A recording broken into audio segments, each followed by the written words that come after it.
The tragedy of Nigeria began in 1986 when we did the structural adjustment program. When we were persuaded to devalue our currency every week for 32 years. When I went to school, and many of you are here, the Naira was $1.50. The Naira was almost £1 sterling. They came here, persuaded some brilliant men from Harvard and the World Bank that weekly devaluation was wonderful. 32 years of devaluing your currency until we hit 527. And they were still telling us that the Naira was still overvalued.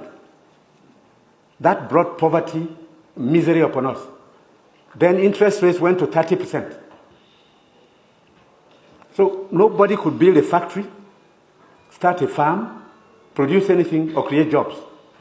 Because every time you bring in a shipload of rice, you also bring in a shipload of unemployment. Because you are transferring your wealth to sustain other economies. Somehow, Nigerians didn't notice it. So we became a nation of importers. Toothpicks.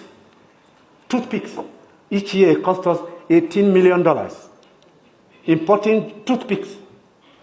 Tomato paste, $400 million. So you talked about tomatoes now. One basket in town now is less than 2,000 naira. The farmers are losing money because the processors don't have enough funds to set up factories. You are going to do tomato paste, it's food-grade stainless steel. You can't just use anything because you'll be putting poison in people's stomachs. 2 factories have started off. I believe by the middle of next year, we can comfortably tell importers of tomato paste to stop. But when you do, you make enemies. Even the rice we're trying to reduce, we have enemies, heavy enemies, people who can kill if they have a chance, because you're spoiling their business. And let nobody take it lightly. These guys have seized this country's economy, they've taken us hostage, and they have no intention of giving up. Because this is a huge market, a very sweet market, and they have taken control.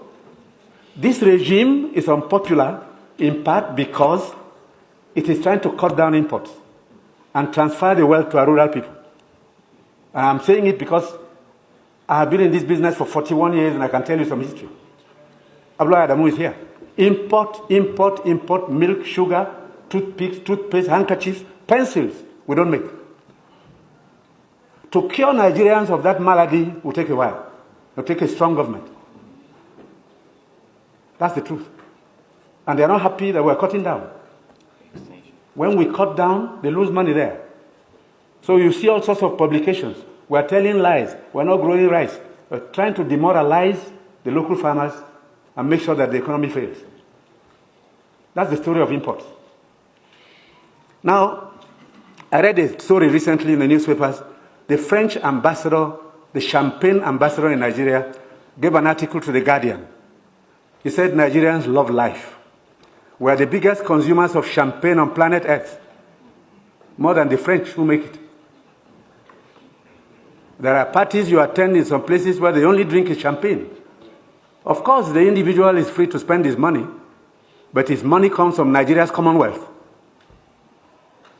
So on imports, it will take a while for us to get used to local goods and accept that we should consume what we produce and produce what we want to consume. I take your point. We have to take stern measures to cut down on imports because these young boys and girls who have no jobs today are not going to allow us to carry on enjoying life at their expense. They need jobs. They need jobs. They are children. They've graduated, they've come back home to begin a second childhood because there's no factory to employ them. And the ministries can't take any more.